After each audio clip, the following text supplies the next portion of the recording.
Greetings, everyone. I hope that all of you are doing well, hanging out in this crazy reality that we're all living in. I wanted to come and touch bases with you guys, and first off, let you know that we're okay. I know that we haven't been on YouTube for a while, but sometimes you just kind of need a detox because you got to stay grounded in your own reality.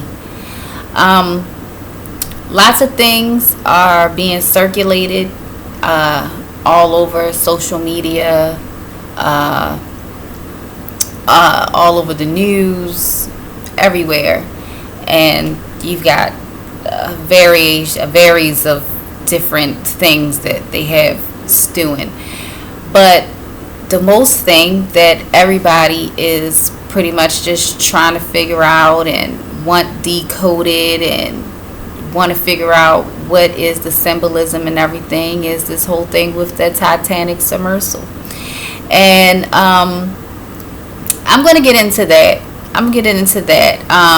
Because I know that everybody is really interested to hear about, these 5 billionaires that went down to go do a tour of the Titanic, of the unsinkable ship that went down, and all the richest people in the world that were against the FDIC were on that ship. So a lot of speculation, a lot of things going on. People are really kind of going crazy. But I wanted to draw your attention to another story that I wanted to share with you guys.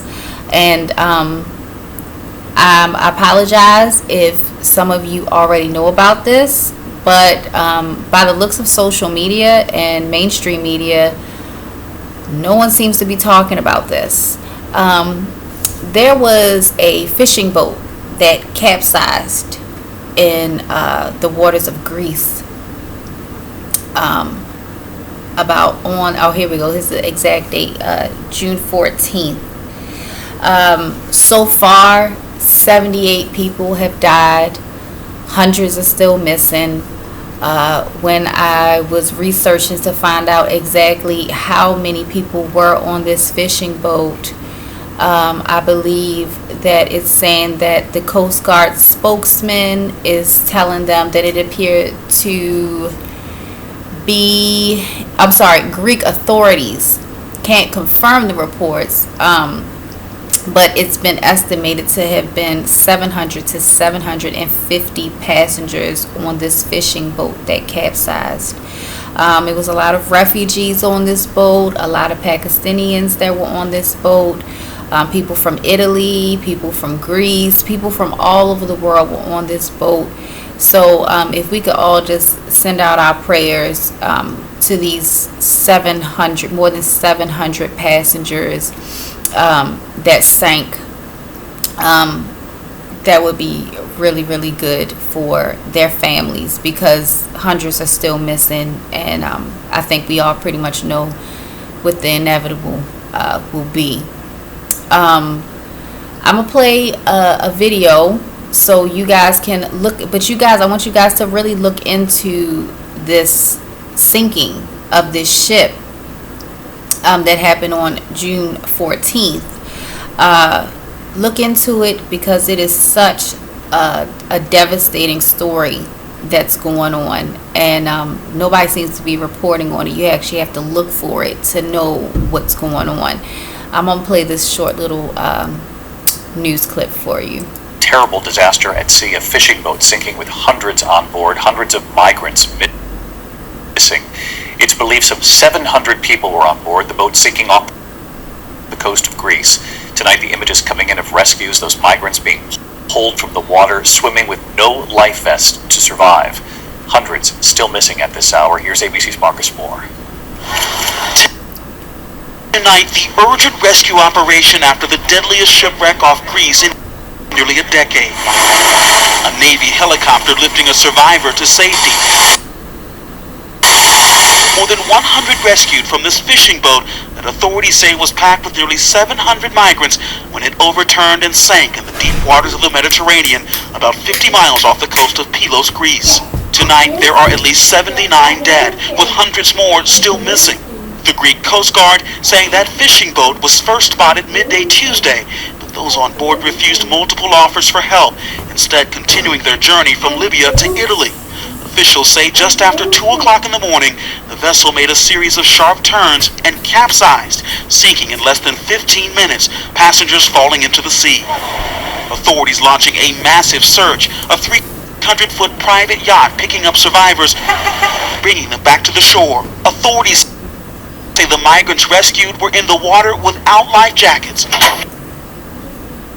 They are believed to have fled from Egypt, Pakistan, and Syria in search of a better life.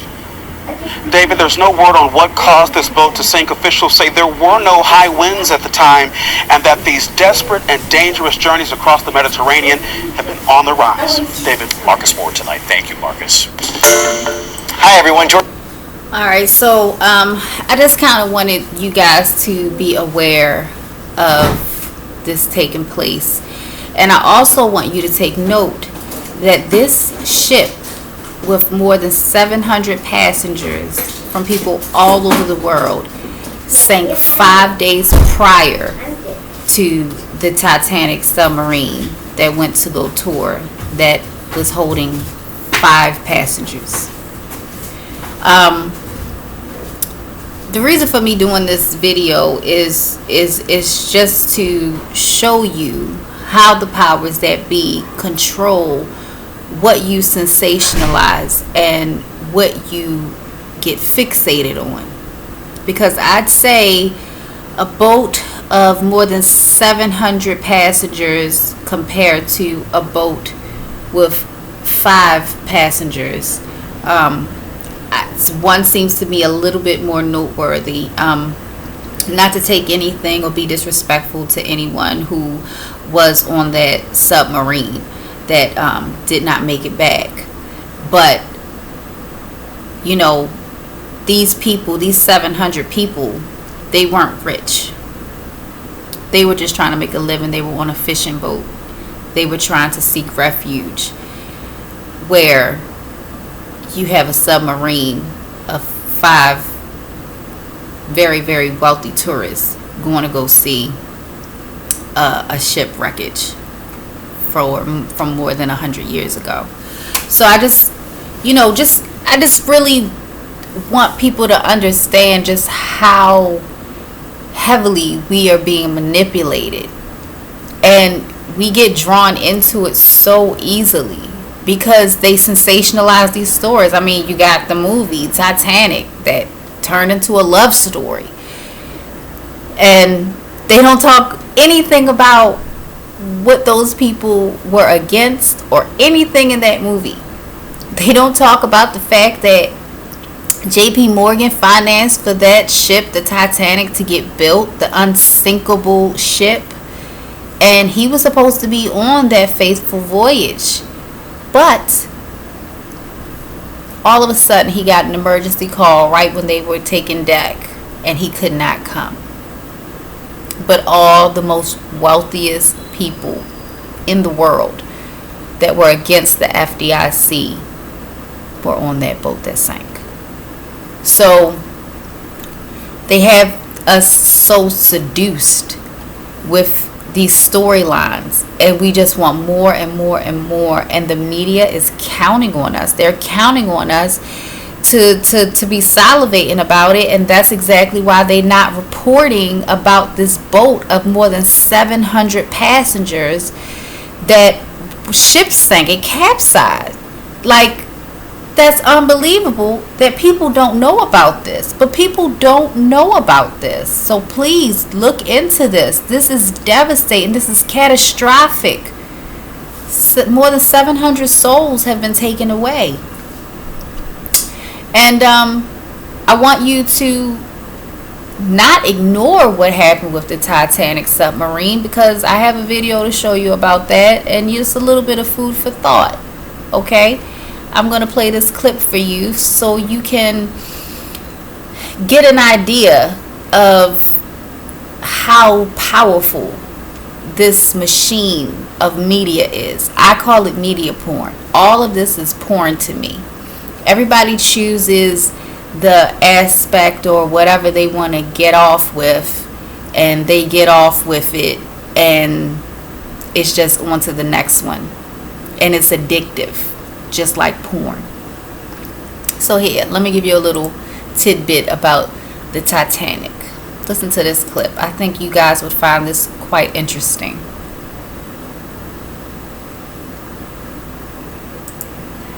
All week I've been fascinated with this story. Billionaire trapped in the bottom of the sea in search of the Titanic. It'll take 6 hours to get there and only 8 hours of oxygen. Suspense. Will they live? Will they die? Duped by the fucking media. Again. Monday, the Titan is missing.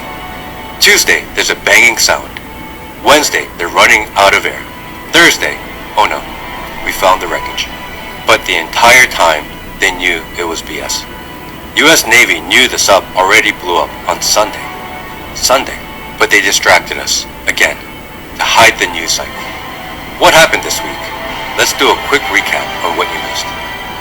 JP Morgan and Jeffrey Epstein emails were released. And now they have just mistakenly deleted 47 million emails. Joe Biden is undergoing an impeachment vote in the House, or at least trying. The Pentagon fat-fingered 6 Titan. All week I've been... So, remember when I brought up to you JP Morgan? It seems like JP Morgan is always getting a distraction that comes into place to make sure that that entity does not catch any flack. And I want you to also understand that JP Morgan is the same bank that shut down, that froze all of Kanye's or Ye's accounts. And yet all of Jeffrey Epstein's accounts did not get shut down. Okay? This is the same entity that I'm talking about. This is the powers that be. This is your media. This is your banks. This is who is seducing you. So you got to know that it's a whole lot more going on. It's a real war going on right now that everybody is totally oblivious about. I'm going to bring you to this other story about things that are going on that we have no idea what's going on unless you're looking. And this situation, I have been, over the past year and a half, I have been trying to get people, well, not year and a half, it's been about a year now, but I've been trying to get people to try to please support, and at least, if nothing else, just spread the word about this gentleman named Torben Soundegaard. He's just preaching. He's just a preacher from Denmark who was preaching. And for some reason, all of these people are from out the woodworks. They're having court cases about him. They're trying to take his institution down, even though it's not even really an institution. It's just the organization that he grouped together that goes around and travels and prays for people and heals people. He's helped people walk again.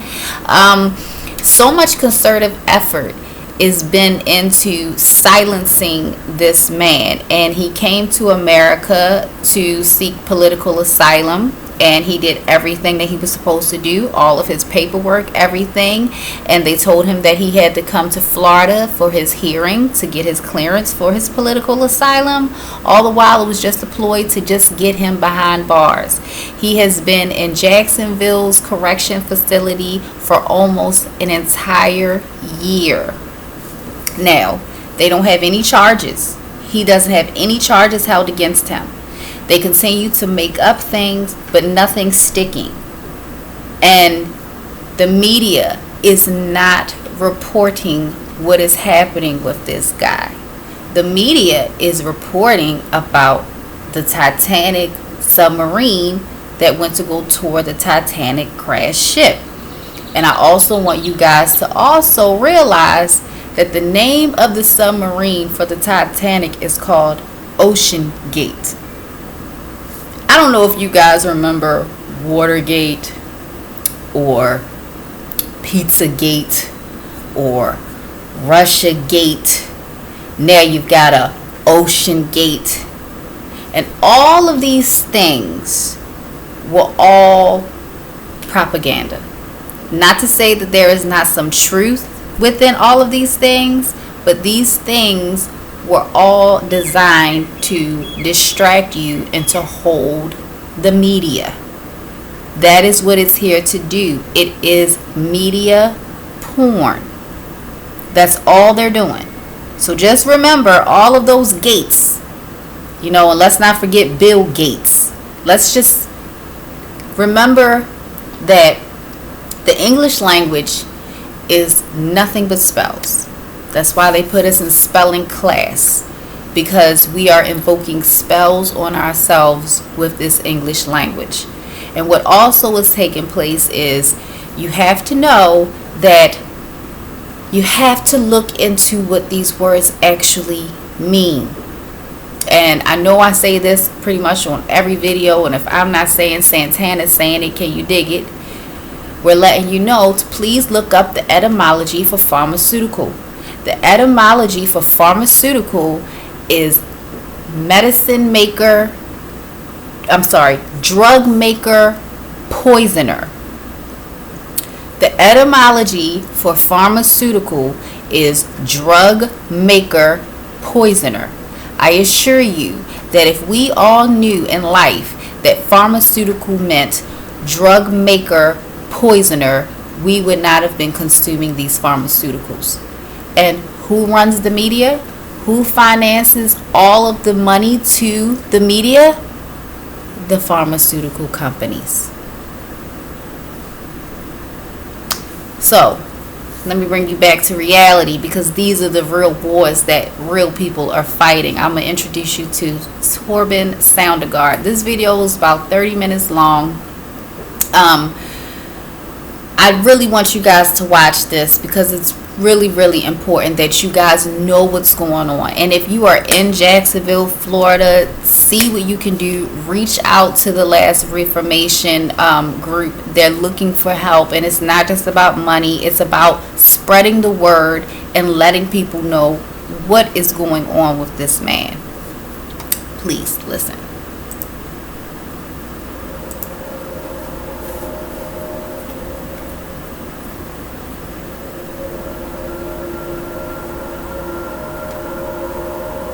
There's going to be big programs the 2nd of January here in Denmark. I thought they were doing a documentary about the Last Reformation, but they have done a documentary where they talk about other ministries that have gone really wrong in Denmark.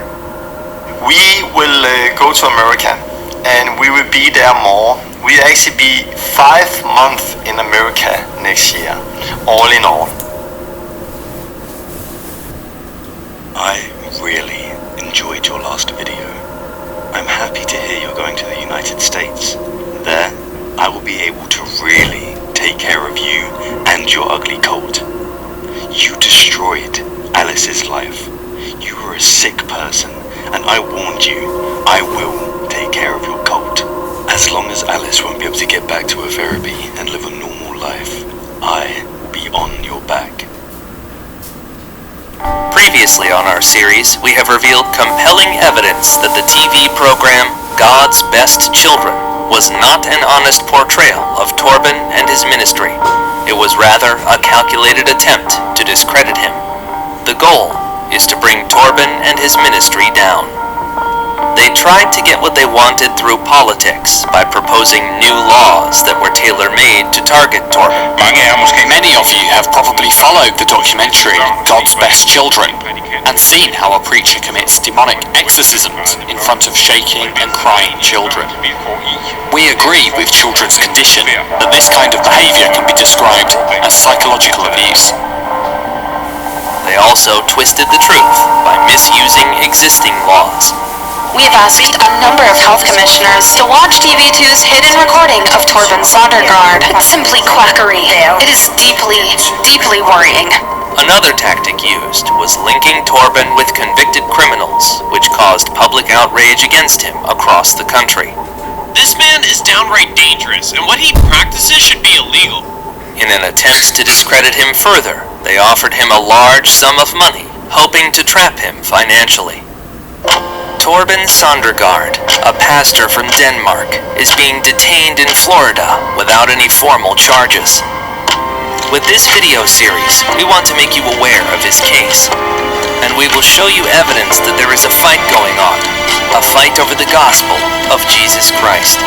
It is an incredible story where things are not always what they seem.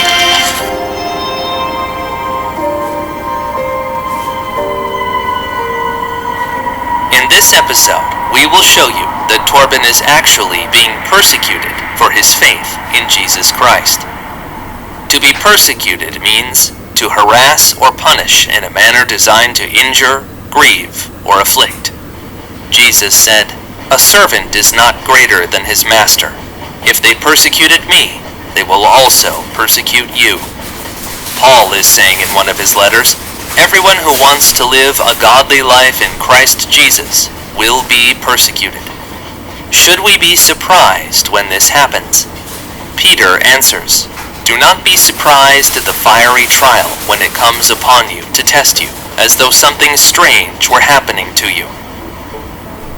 When we follow Jesus Christ and want to live a godly life, we will get trouble.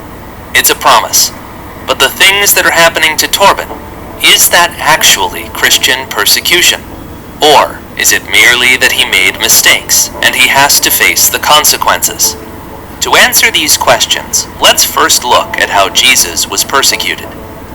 Jesus went around doing good, but he also offended many people. He hurt the religious leaders in their pride, and they gradually became more and more agitated with Jesus and ultimately wanted to kill him.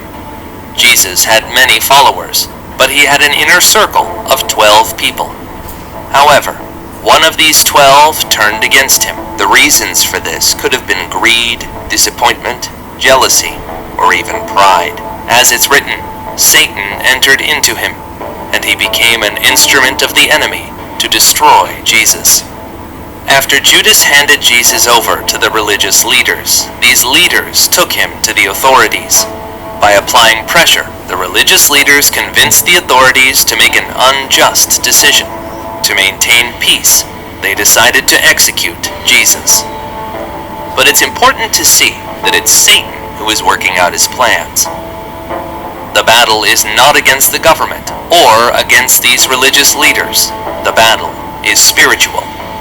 In Ephesus it is written, "For our struggle is not against flesh and blood, but against the rulers, against the authorities, against the powers of this dark world, and against the spiritual forces of evil in the heavenly realms." Now you may say, wait a minute, how can you compare Torben to Jesus? Torben was not persecuted. He was simply portrayed in a negative way in a TV program. Was that not his own fault? Shouldn't he have been more cautious and not collaborated with that production company? Well, there's more to the story that you need to know to fully understand the situation. We need to take you back to 2016. That was the year when Torben's ministry released a powerful film called The Last Reformation, The Beginning. I was tired of looking for answers, and I could not find it anywhere. This film gained significant worldwide attention and inspired numerous people to follow Jesus.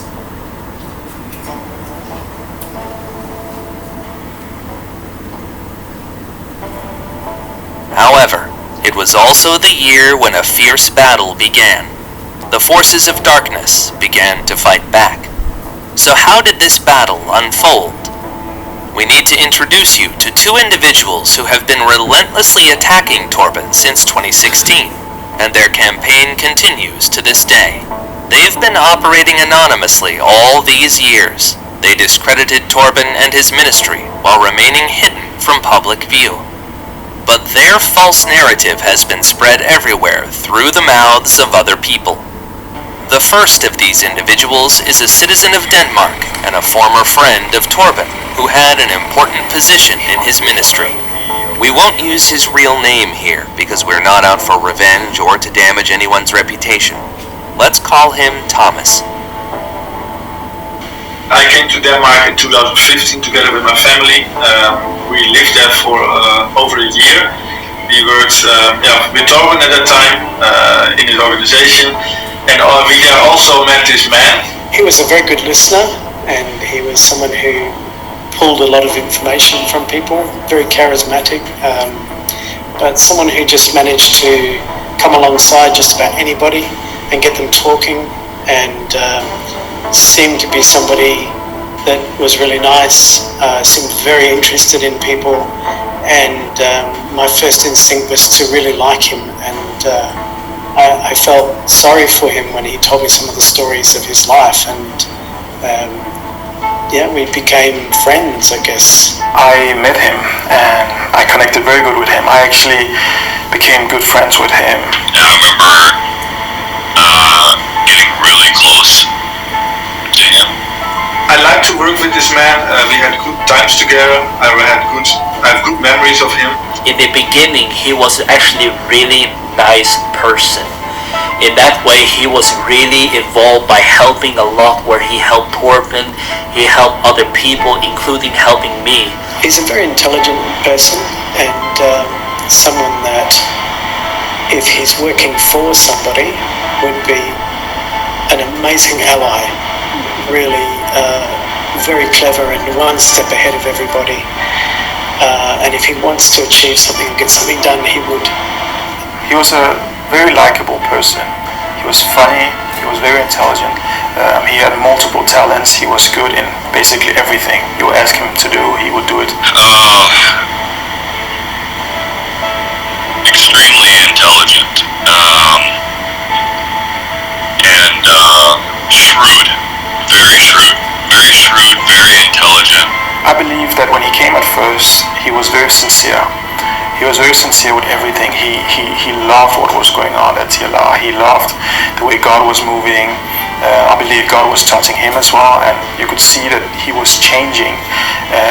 And he would go out on the street, join the kickstarts and everything. It was amazing with him.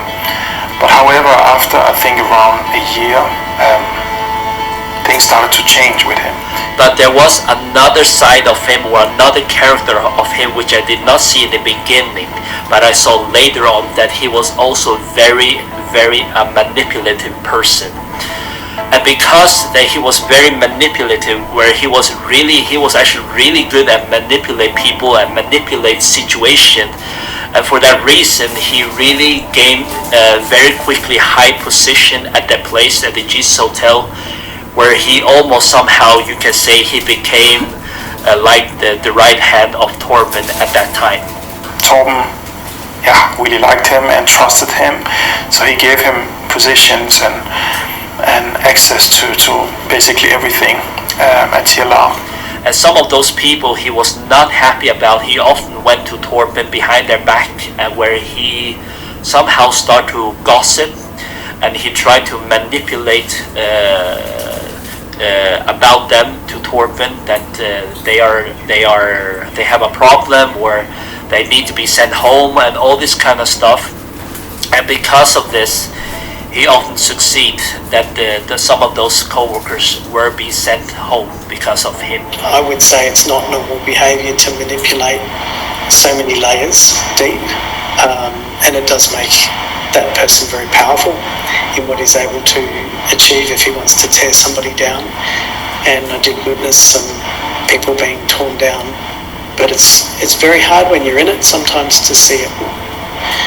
He'd expressed it, he'd said it, that he was actually jealous of anybody that got close to Torben, and so he would remove people who got close or manipulate them either one way or the other. He would often complain that he did a lot, but he didn't get enough credit for what he did, and that was basically because Torben was the main guy on the videos, and Torben was the one also preaching when there was a kickstart, and this guy was more behind the scene. So he pulled me aside one evening. He felt like there was not enough of credit given to him, pay given to him, like a place to live, a nice place to live. He was bitter and angry and complaining a lot because of that. At some point, this man really started to work against Torben. He started to talk really bad about him. But at the same time, he showed Torben a really nice face.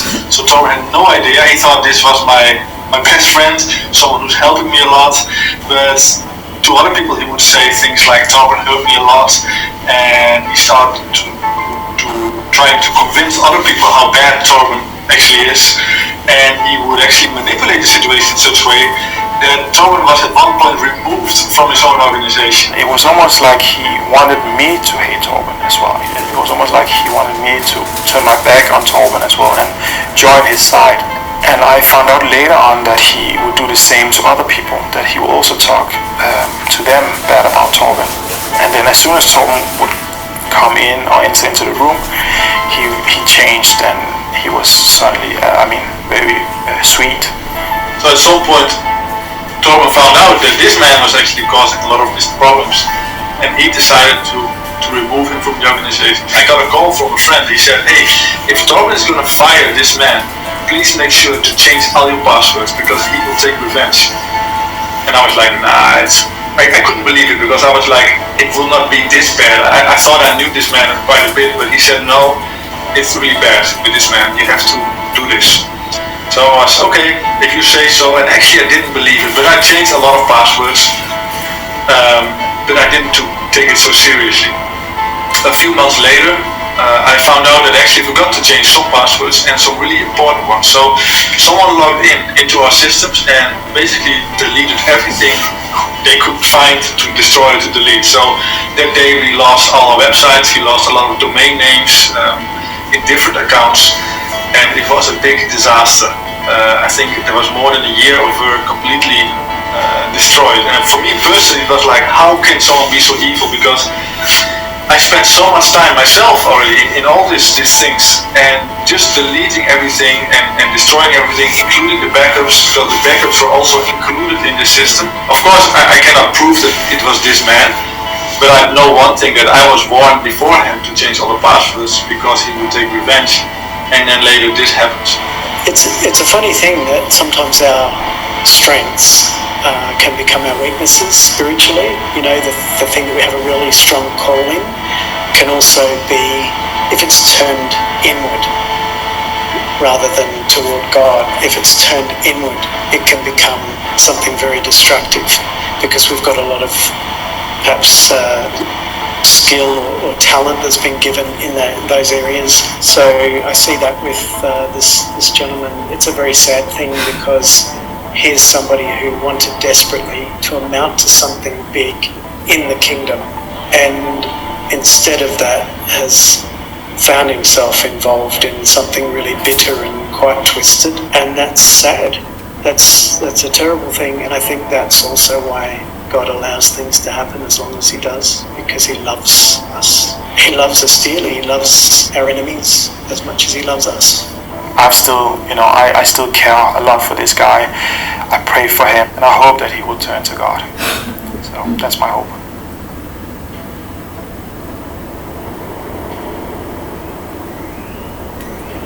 But something else happened that same year. A lady we will call Alice comes to faith in Jesus Christ. She has a boyfriend. Let's name him Gabriel. Gabriel is a businessman of French nationality. When he hears that Alice is going to one of Torben's schools, he doesn't like it because he doesn't believe in God and hates Christianity. On top of that, Alice decides to break up with Gabriel because the relationship is not good. We called a friend of Alice who was with her during Torben's Bible school. I remember that this guy, he was actually married with another woman, and that my friend was with him over a couple of years, and which means they were having an affair. And from that moment on, he stalks her. So this guy, he thought that she has gone into a sect, and he was kind of searching everything what he could from the ministry, and he was very much against this because he kind of lost her because of her faith in Jesus, and he wanted kind of to take her out of this and so that he could have her back. what I understand is that he became someone that would persecute the whole ministry with everything he could. He was very much against it. The staff and fellow students of that school received friend requests through Facebook from a Christian lady with the name of Olivia Tannenbaum. The account spread false information about Torben and his ministry and repeatedly used the word cult to address the ministry.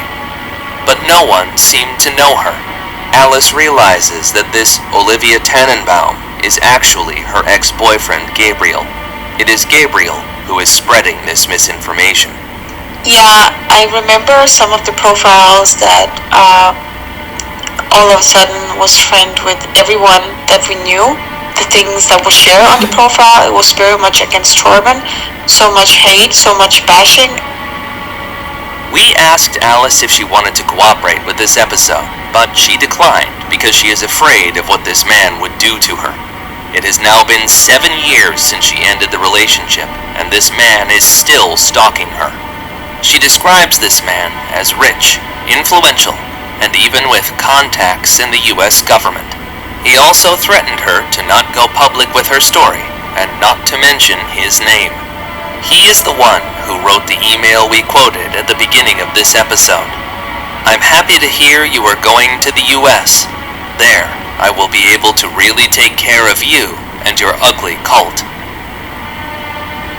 Also, several other people we asked to tell their story for this episode said no. They said, this man is dangerous, and I don't want him to come after me and my family. He also wrote to other people involved in Torben's ministry. Yes, I also received a message from this man back in 2020 when on the TV in my home country, in the Netherlands, there was a program that was very similar to the program in Denmark. The program is basically the same. It has Torben, it has the child abuse, all these lies are also in there. And after the program, I received an email from this man who is hiding behind the fake account Laura Palmar, and he writes, once I told you I'm not the kind of guy you're used to deal with. And he ends with, more to come, get your suitcases ready. Always making sure to not mention his name. I forgot one last thing. Don't you ever mention my name on any social media. I will know it, and I promise you that you will have serious reason to fear my wrath. Obviously, Alice didn't tell you everything about who I really am. Don't try to learn it the hard way. You would regret it deeply. Am I clear?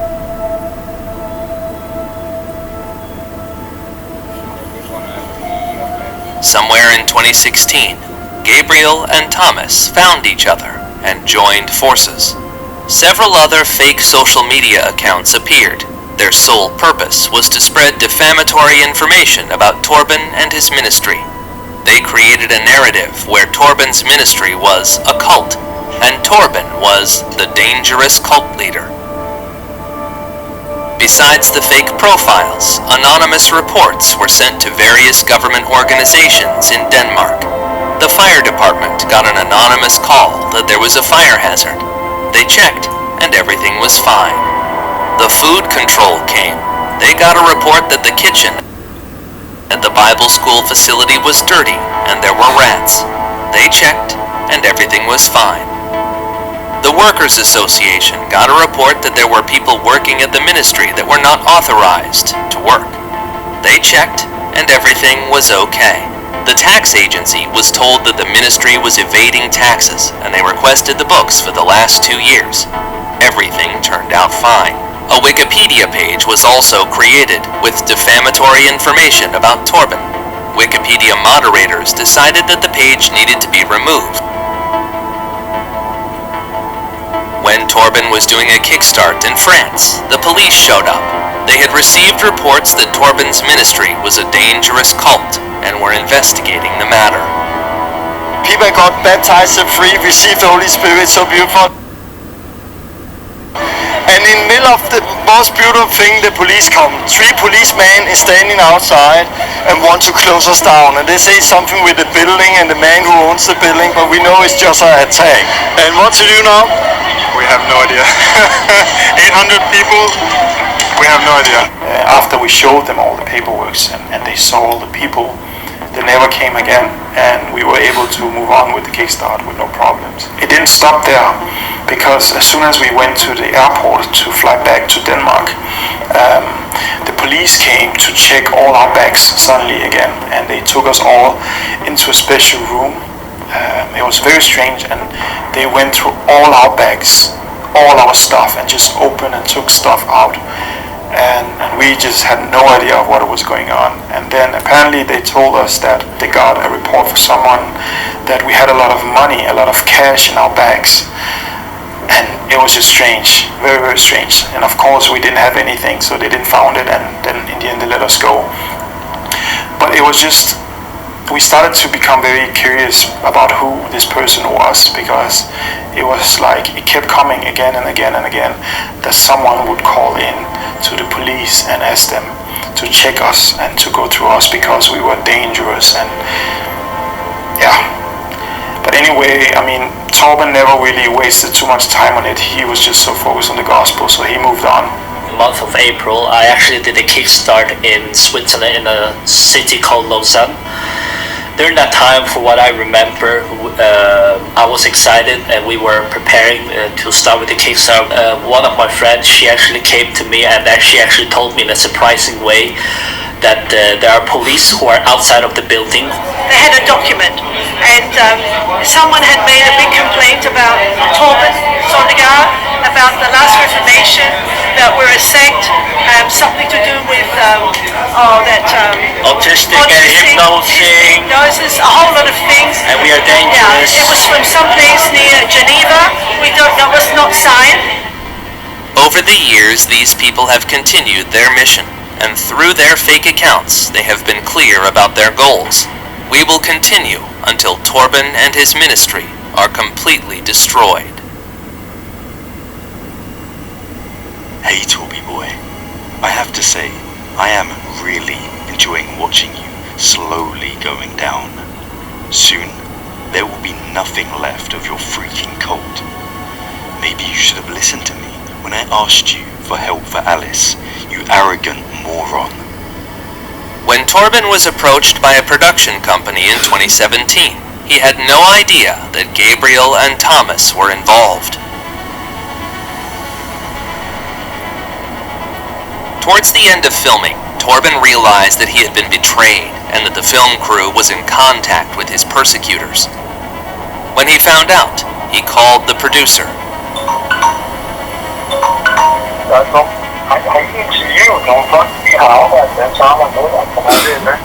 He confronted him with his dishonesty. The producer excused himself and said it was part of the journalistic process to hear both sides of the story. But was this fair journalism? We have received information suggesting that Gabriel, the businessman from France, paid the salaries of the undercover journalists you saw in our last episode. The source of this information is someone close to Gabriel. If this is true, then Torben's persecutors have helped fund God's best children. We contacted one of the journalists. He said that he felt sorry for Torben, but that for legal reasons, he could not answer our questions. When we watch the God's Best Children documentary, we see the presence of both Thomas and Gabriel everywhere. For example, we see a representative of the organization Inside Out. According to their website, Inside Out provides support to people who have broken with the destructive community. Their website lists Thomas as chairman of the organization. Benti Boserup, who we saw in our first episode, is also listed on the Inside Out website as a child specialist consultant. These people are not independent experts. They know each other and work with Thomas. In the program, we see this couple who criticized Torben. They are friends of Thomas and were under Thomas's influence. When asked why they agreed to appear on the program, they said that Thomas asked them to do it. They share a misleading story about Alice, the ex-girlfriend of Gabriel. So are you worried for her life? Yeah. I've been since the first day. We also see this man talking about his friend. He appears at the end of the last episode of God's Best Children, and his identity is not revealed. This is Gabriel. He is the man that has been stalking his girlfriend Alice for years. She has repeatedly told Gabriel to get out of her life, but he continues to pursue her. And since this thing started, everything collapsed. She can actually commit suicide in a blink. Nobody is here to see what's going on. Everything can happen. And they don't know what they're doing. You know, this last reformation thing is like a mental institution where patients are trying to help patients. They're all crazy. She can actually commit suicide in a blink. Gabriel says Alice could commit suicide in a blink.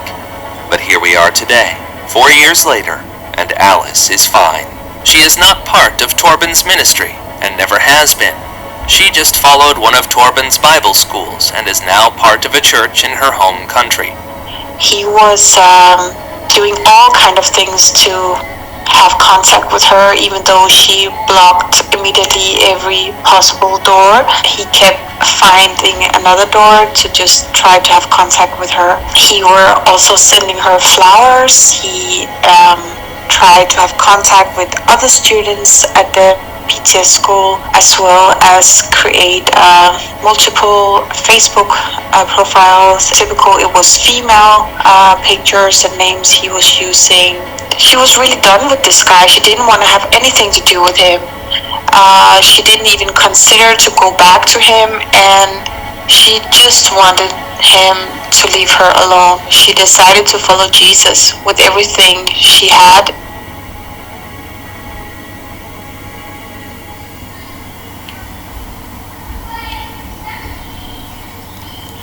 Around the time Torben realized that the production company was working with his persecutors, he and his family received a visit from the municipality.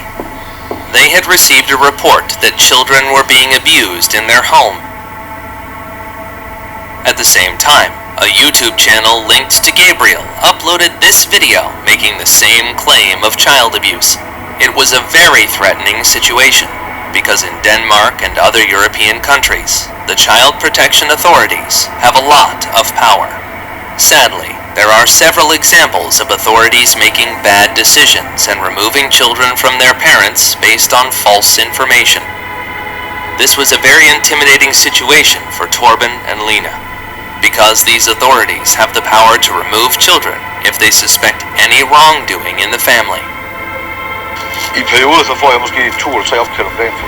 Sometimes I get up to 3 calls per day from people fearing a forced adoption of their children. This became more real when Torben was publicly declared guilty. We agree with children's condition that this kind of behavior can be described as psychological abuse. It was likely for authorities to take action at some point. Now, do you see the pattern?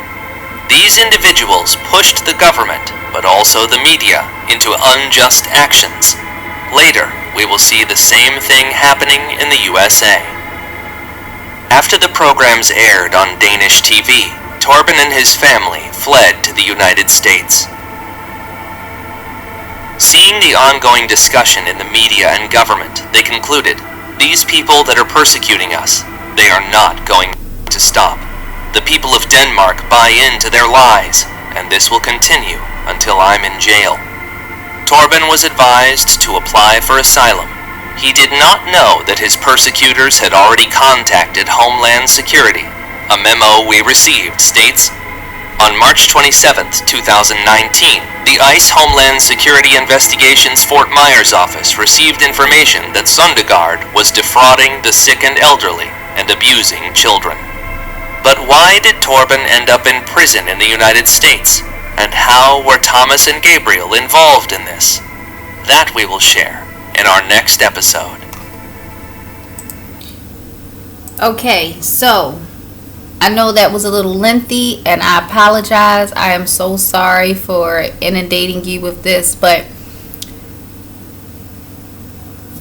what do you say? I mean, what do you say to this taking place and no one is talking about it? And for all you Bible thumpers in Florida, you know, Your Governor DeSantis is not stepping in and not saying a thing. You know, the presidential candidate, Ron DeSantis, not saying a word about this man who is literally being illegally retained in the Jacksonville, Florida corrections facility. So there's a real fight going on, and it's literally good and evil. Like, literally, this man is preaching. He's preaching, and they found a way to pervert everything that he's doing. And yet, the Vatican is still in one piece. And I don't even need to go into detail, but come on, it's not even taboo to talk about what the Catholic Church is doing to little boys. I mean, it's not taboo. You can talk about it. Everybody talks about it. It's in every series. It's in every movie. It's all over the place. And archdioceses are crumbling, and they're coming out with all of these different priests and cardinals that are being accused of this for more than 80 years. It's all coming to light, and yet still no persecution. No persecution at all. This is a part of this entity that we all have just normalized with the media and pharmaceuticals and everything that's running our life. You know, at some point we have to figure out, who are you? Who are you? Who are you? If you have any platform, if you are speaking to the Bible about anything, I'm not even a religious person, but I'm trying to share this message. I'm saying this is wrong. This is persecution. And something is really perverted about the fact that they are attacking this man in the manner that they are. They are going through great lengths. And as you can see, the person who admitted to taking down his organization is fully connected to political parties all over the world, especially America. So they're all coming together to do the most dastardly deeds that you could possibly imagine to you. And when you stay silent, anything can go. What do you think they're going to do to you? What do you think they're going to do to you? You know, and this whole thing with the woke culture, and somehow being woke has turned you into being into transgenders and all of this other stuff or whatever. And somehow they're woke, and now everybody else is asleep that's not. But it's really not even asleep. It's a sheep. You're either woke or a sheep. And that's just it. This interview that I'm going to show you is only like 12 minutes long. And I know, I'm sorry that I had you guys watch that whole thing. But I promise you, all of this is connected. And I really want you to try to share this as much as possible. Y'all know I don't do this for any other reason other than just for us to just have some self-reflection. Just to see who we are, what we represent, and what you actually say you actually and mean that you stand for. So, this has got to be one of the most intriguing interviews I've ever seen in my life. And it is it is kind of satire, it is kind of parody, but at the same time it's all true. This is an interview with Lucifer, and shout out to the makeup artist who did this makeup for this, because you did a phenomenal job. Please listen to this. The devil is the only one being honest in this whole thing. But everyone with their things and their possessions and their fear are falling right into evil's hands. So take a look. Check it out. Listen to this. I apologize if y'all have seen this, but I just wanted to give you guys some context as to what side are you on? What side are you on? And who are you? Listen to this. Wow.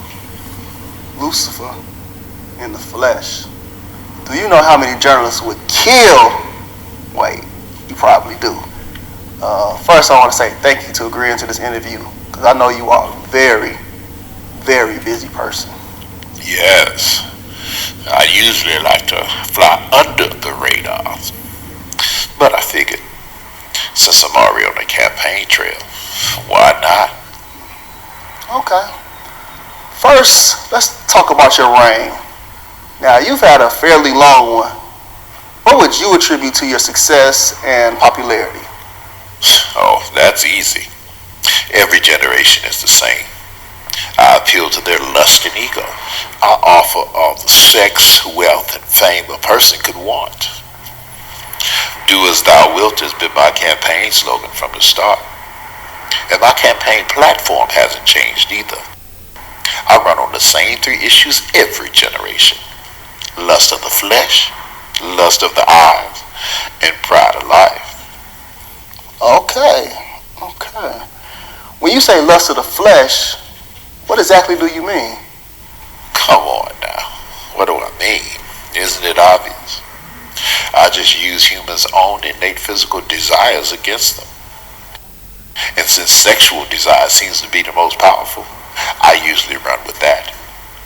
Now, I didn't create sex, but I must say I've done a superb job at perverting it. Take pornography, for example. Well, you should know a lot about this one, Ivan.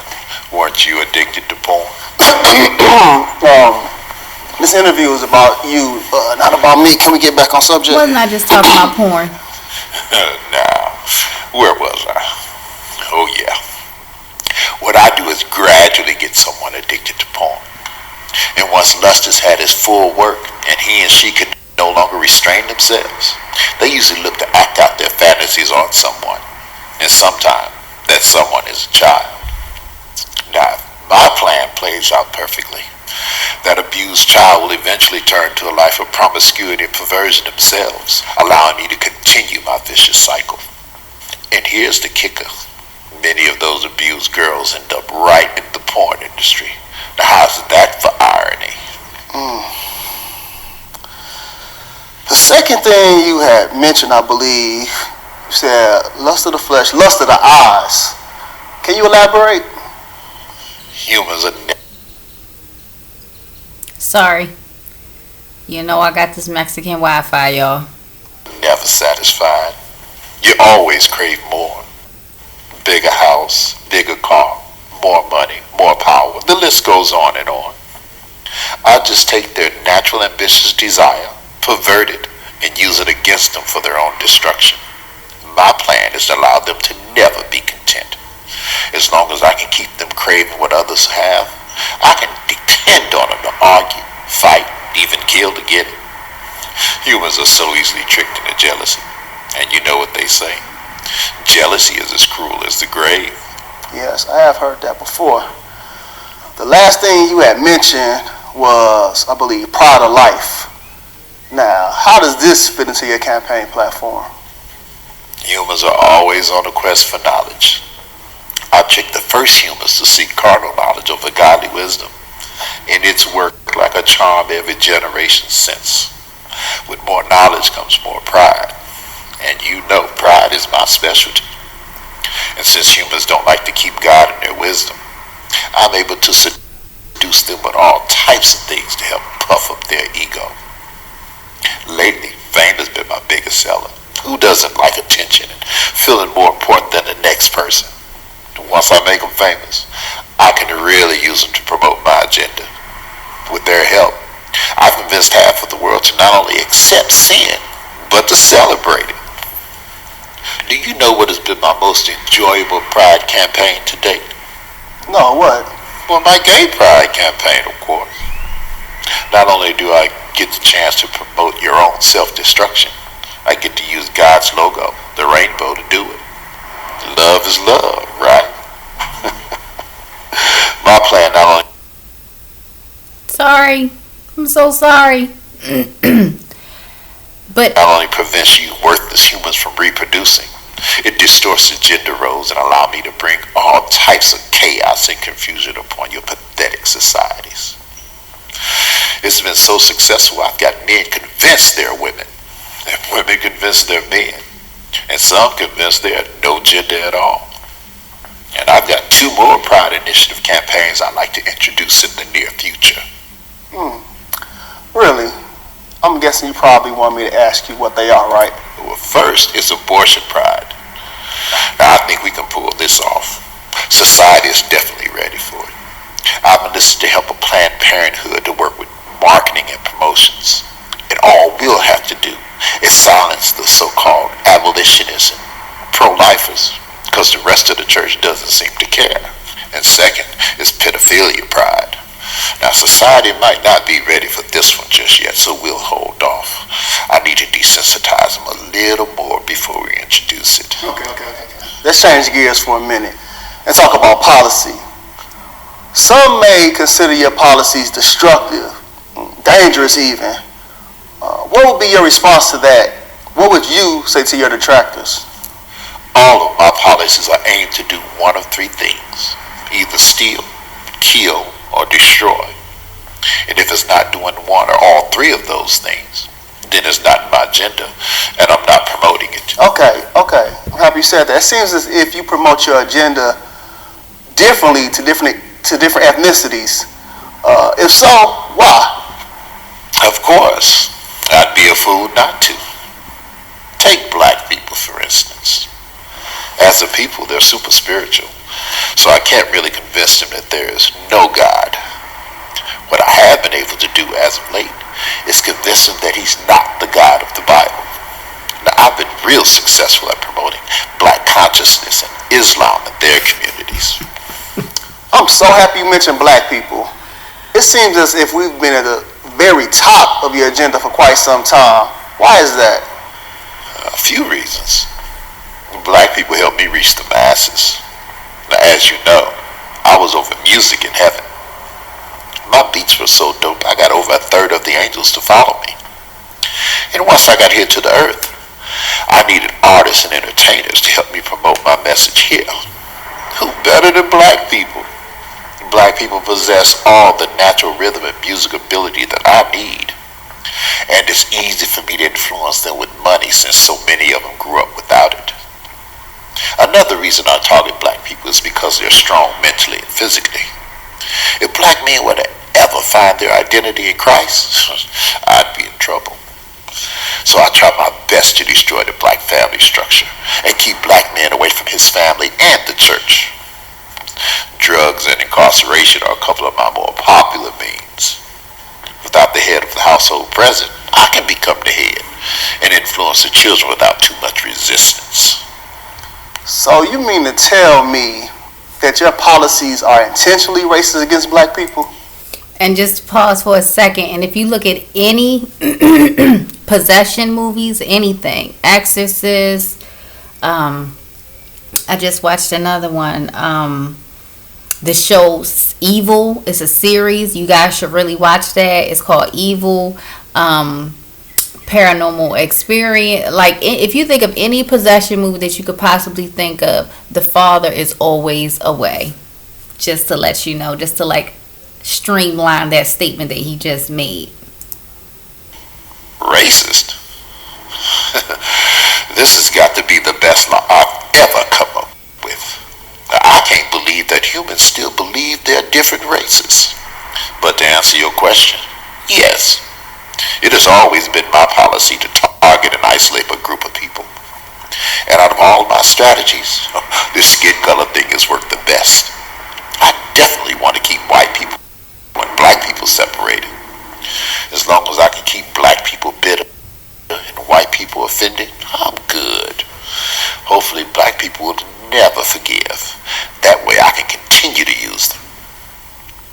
Okay, my question is, what role, if any, does your administration play in this black on black crime epidemic? Well, as great as my administration is, we can't take all the credit for this. Black people help us tremendously. By aborting so many of their babies, they allow us to bring death to their communities. As the Bible says, they sow the wind and reap a whirlwind. When implementing all of these policies, do you ever face face any resistance or pushback? And if so, from who? One group in particular try to oppose every policy I try to implement. I would be so much further along in my agenda if it wasn't for them. Really? So what group is that? Those pesky, born-again Jesus followers. They're a real thorn in my side. Every generation they come together and try to dismantle one of my signature policies. Now I've convinced half of the world that Jesus didn't exist and the other half that he wasn't divine. But I can't seem to convince them. They seem hell-bent on telling everybody about him and spreading his message. And some of them believe he's coming to unseat me in this generation. Crazy, huh? I tell you, those idiots are really messing with my legacy. So, Lucifer, how does that make you feel when us idiots say that Jesus possibly could be coming back in this generation to unseat you? Y'all been saying that for centuries. I just use it as motivation to get as much of my agenda pushed through and deceive as many people as possible before he returns. I think I've done pretty well. My record speaks for itself. About 150,000 people die each day, and most of them don't know Jesus. 150,000 people. Whew. Well, you know what? This concludes our interview. I want to say thank you for open, honest, pretty frank discussion with me. Is there any last words you would like to leave with our viewing audience? Yes.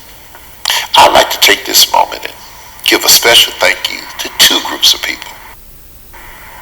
First, I want to say thank you to all my followers. You are the hands and feet of my administration, and we could do nothing without you. Keep up the good work spreading my message. And second, I'd like to say thank you to the divided church.